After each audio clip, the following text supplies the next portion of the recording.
Welcome to Usha சமையல். இன்றைக்கி ராகியில் ஆப்பம் பண்ண போகிறோம். ராகி உடம்புக்கு ரொம்ப நல்லது.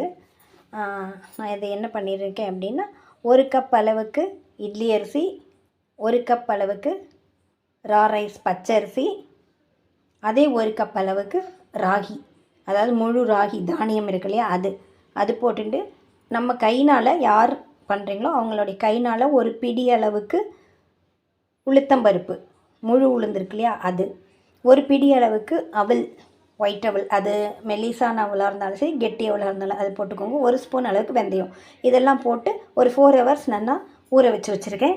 இதை நம்ம நைஸாக அரைச்சின்னு வரலாம், கொஞ்சமாக உப்பு போட்டு.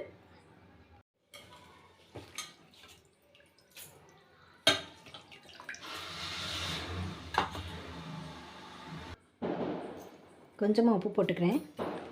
நான் 2 தடவையாக அரைச்சின்னு இருக்கேன், மிக்ஸி போகாது அப்படிங்கிறதுனால.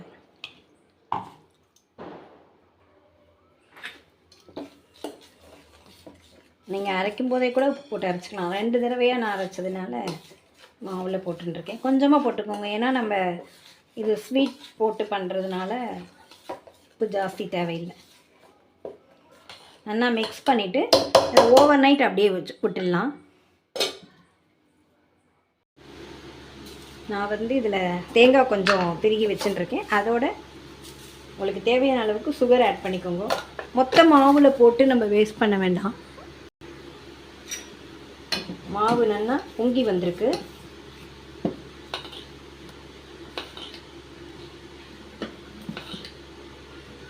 ரெகுலராக நீங்கள் ஆப்பத்துக்கு அரைக்கிற மாதிரி அரைச்சி புளிக்க வச்சு எடுத்துக்க வேண்டியதான்.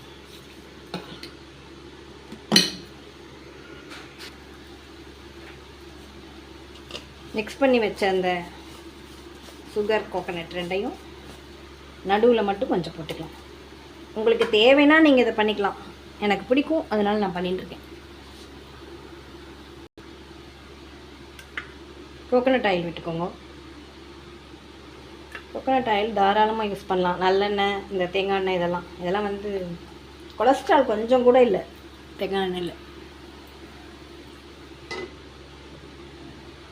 நீங்கள் வேணால் சர்க்கரைக்கு, ஒயிட் சுகருக்கு பதிலாக நாட்டு சர்க்கரையோ அல்லது வெல்லமோ கூட நீங்கள் ஆட் பண்ணிக்கலாம்.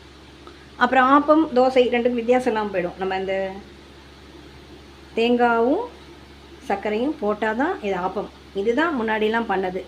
எங்கள் அம்மாலாம் இதை அரைக்கும் போதே அரைச்சி மாவு எடுத்து லாஸ்ட் எடுக்கிற அந்த டைமில் கொஞ்சம் வெல்லம் போட்டு அரைச்சி எடுத்துருவாங்க. தேங்காயும் வெல்லமும் போட்டு அரைச்சி எடுத்துருவாங்க.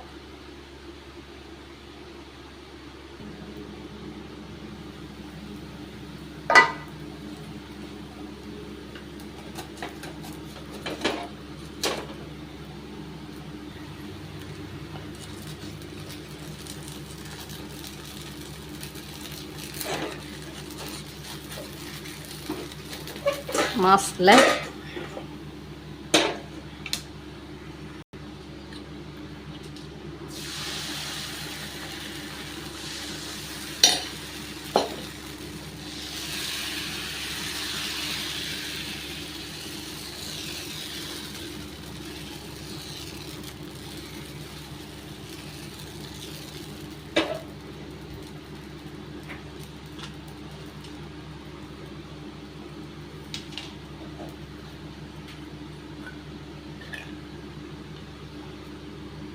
நான் கோகனட் ஆயில் விடுறேன். உங்களுக்கு எந்த எண்ணெய் பிடிக்குமோ அதை நீங்கள் யூஸ் பண்ணிக்கோங்க.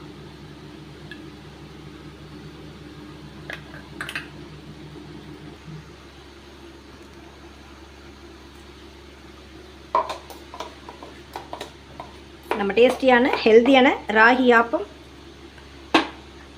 வித் தக்காளி சட்னி ரெடி. ஒன்றுமே இல்லை, இந்த மில்லட் எல்லாமே உடம்புக்கு நல்லதுன்னு சொல்கிறாங்க இல்லையா, அதனால நம்ம என்ன பண்ணுறோமோ அதோட ஒரு கைப்பிடி அளவுக்கோ, இல்லை உங்களுக்கு பிடிச்சிருந்தா அந்த மெஷர்மெண்ட்டில் ஈக்குவல் அளவுக்கோ நீங்கள் அதோட ஆட் பண்ணிட்டாலே போதும். இது ஒன்றும் கஷ்டமான வேலை ஒன்றும் இல்லை இல்லையா. அதனால் இதை சாப்பிட்டு நம்ம ஹெல்த்தியாக இருப்போம்.